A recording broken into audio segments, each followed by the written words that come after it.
이사야 42장 5절에서 7절.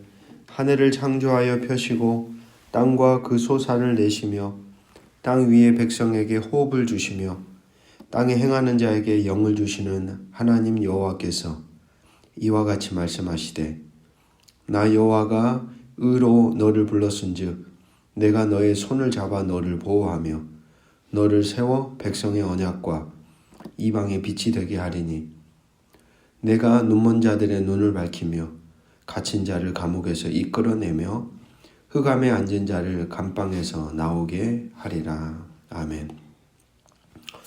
이사야를 향한 하나님의 선언이 오늘 우리와 무관하지 않음을 깨닫습니다. 오늘도 당신의 호흡을 우리에게 주시옵소서. 당신의 영을 우리에게 베풀어 주옵소서. 그래서 우리로 인해 누군가의 인생의 빛이 되게 하시고 누군가의 눈을 밝히게 하시고 누군가를 어둠에서 이끌어내는 복된 존재로 살아가게 하옵소서. 우리로 누구든지 살아나는 하나님 나라의 역사가 일어나기를 오늘도 간절히 소망합니다. 나도 살고 너도 살고 모두를 살게 하는 당신 나라의 거룩한 증인으로 살아가는 하루가 되게 하시기를 주 예수 그리스도 이름으로 기도드립니다. 아멘. 오늘 우리에게 주시는 기록된 하나님 말씀은 사도행전 2장 1절에서 13절 말씀입니다. 1장부터 5장까지 예루살렘에서의 하나님 나라 복음의 증거의 모습을 보여줍니다.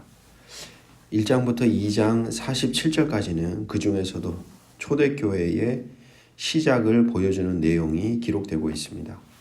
오늘 주어진 본문은 아시듯이 오순절 강림 사건을 기록하는 본문입니다. 일단 첫 번째 오순절이라고 하는 이 날은 구약의 뿌리를 두고 있죠.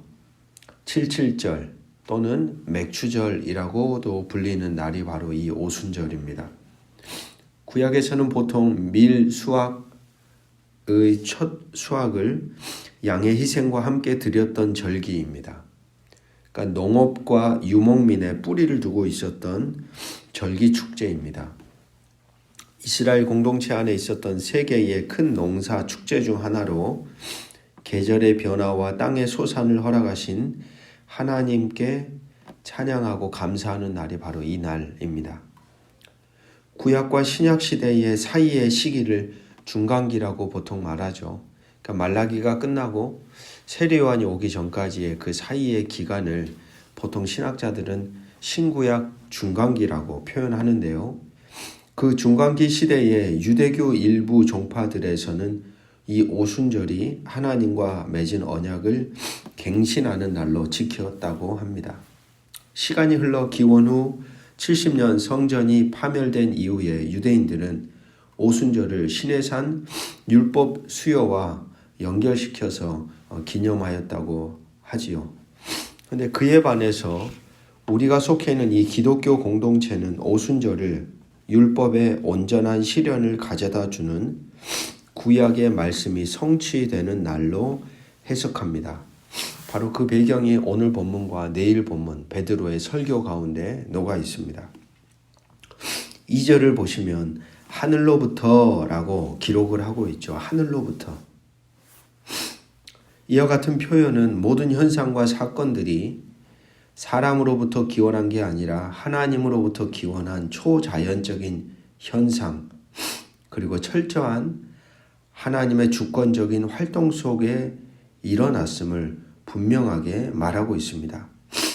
구약에서의 바람은 하나님의 영 또는 창조의 숨결을 의미합니다. 에스겔서의 경우에는 골짜기의 마른 뼈들에게 바람이 불어왔죠. 그 마른 뼈들을 하나님의 군대로 살려내는 것이 바로 이 바람, 하나님의 생기였습니다.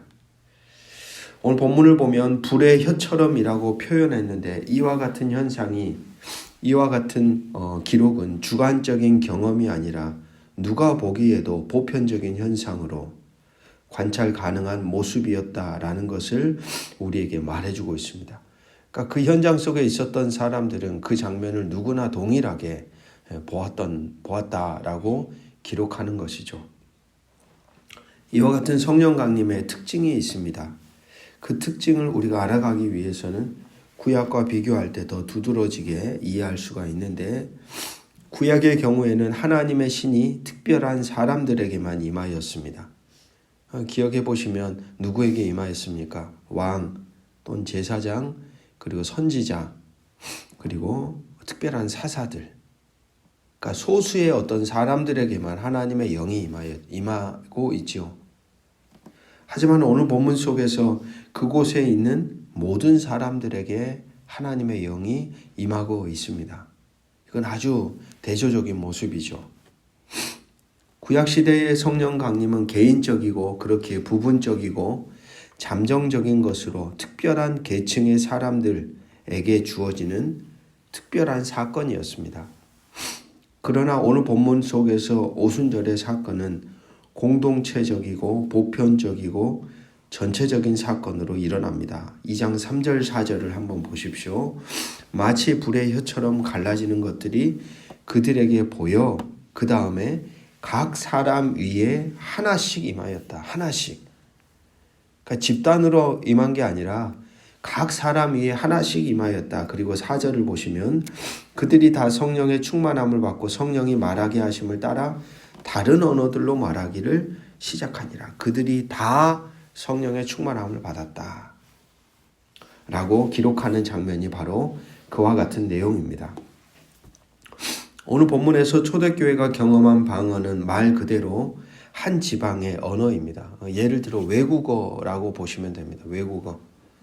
오늘 이 자리에 저와 여러분들이 함께 기도하고 있는데 하나님의 영이 임하여서 각각의 사람들이 입술 열어 막 기도를 하는데 그 언어가, 우리 장로님은 갑자기 중국어를 막 하시는 거고, 우리 권사님은 갑자기 저기 아랍어를 하는 거고, 우리 또 집사님은 저기 영어로 하는 거고. 그러니까 오늘 사도행전에 나타난 이와 같은 사건은 막 알아들을 수 없는 천상의 소리가 아닙니다. 그러니까 성경에 보면 신약 성경에 방언의 두 가지 종류가 나와요. 하나는 이렇게 외국어로 말하는 방언이 나오고, 또 하나는 고린도전서가 말하는 천상의 언어, 신비의 언어, 알아들을 수 없는 해석이 필요한 그 언어 두 가지가 나오는 거죠. 근데 분명한 것은 사도행전에서는 천상의 소리가 아닙니다. 왜냐하면 나중에 여러분 뒷부분 쭉 읽어 나가 보시면 알지만 각 지역에 있었던 디아스포라 유대인들, 그러니까 유대인들이 예루살렘 땅에만 있는 게 아니라 이방으로 핍박과 박해 속에 또 포로기 시절에 다 이렇게 지중해 연안으로 다 흩어지거든요. 그 사람들이 1년에 자기의 그 3대 절기에 맞춰서 예루살렘 성전을 꼭 와요. 이 사도행전 사건도 지금 그 유대인들이 찾아온 거예요. 근데 각 지역에 흩어져 살았으니까 이 사람들이 말했던 언어는 그 지역의 언어였던 것입니다. 근데 이 사람들이 딱 와서 보니까 성령 강림하고 뭔가 신비한 일들이 일어나는데 그들이 입술로 말하는 것을 가만히 들어보니까 자기들의 그 살고 있었던 삶의 자리에서 들려오는 언어가 들리기 시작하는 거예요. 이 사람들이 기가 막힌 거예요.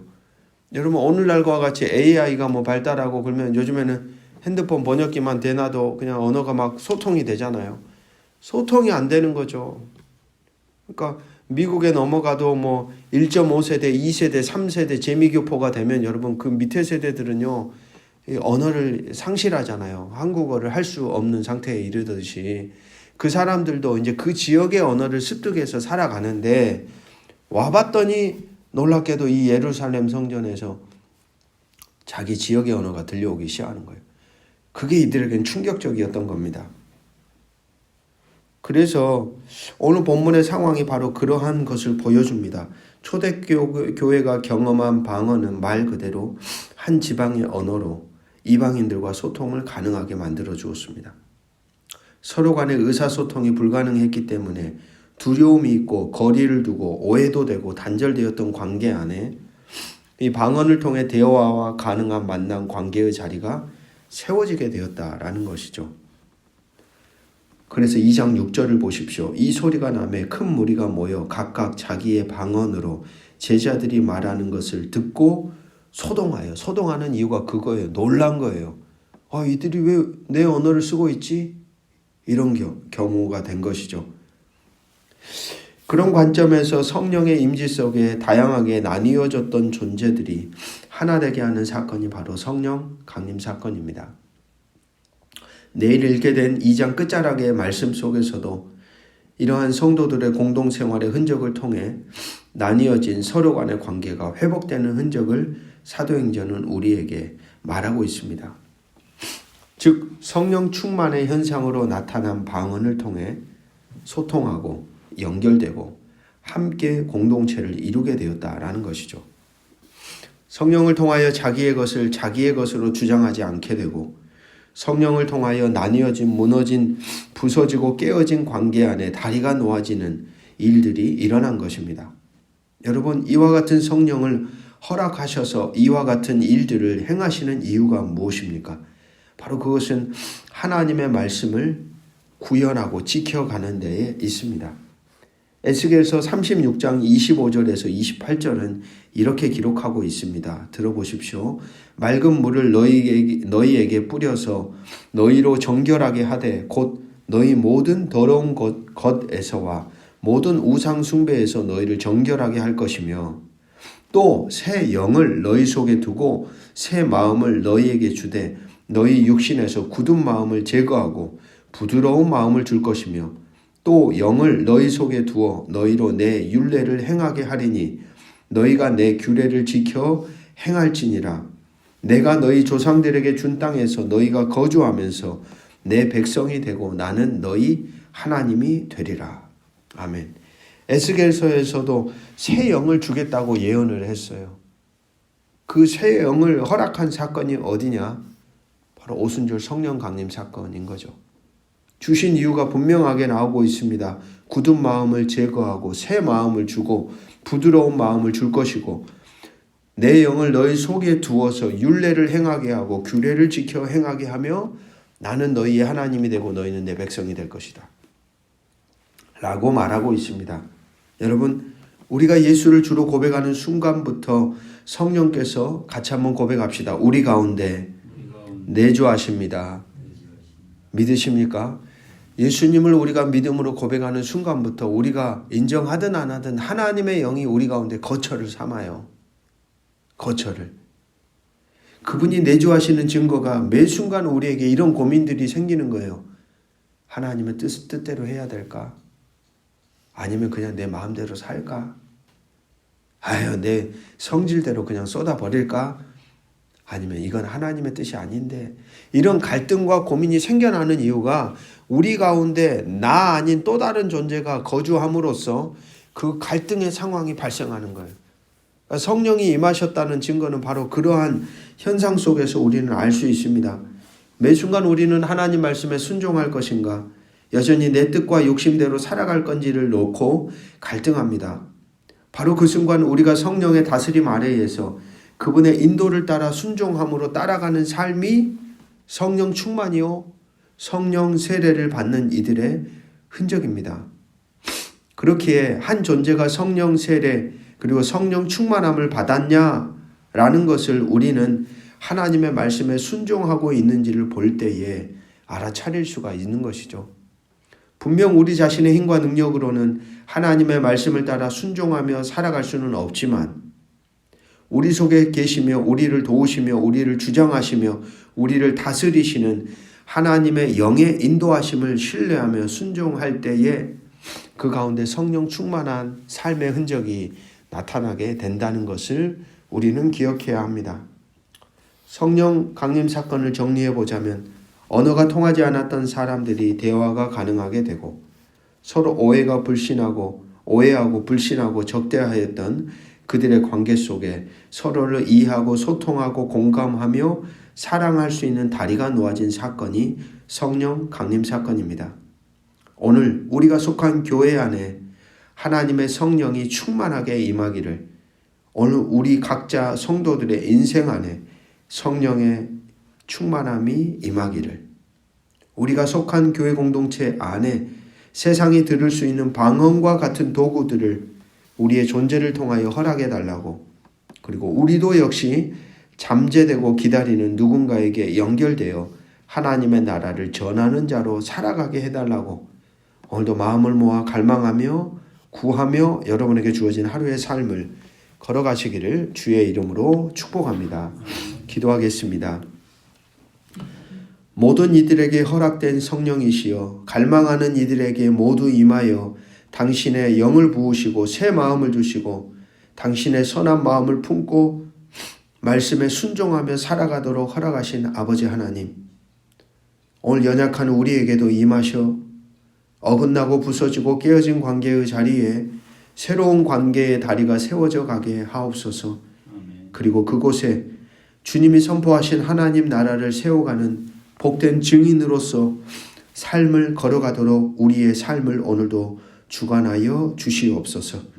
주 예수 그리스도의 이름으로 간절히 기도드립니다. 아멘.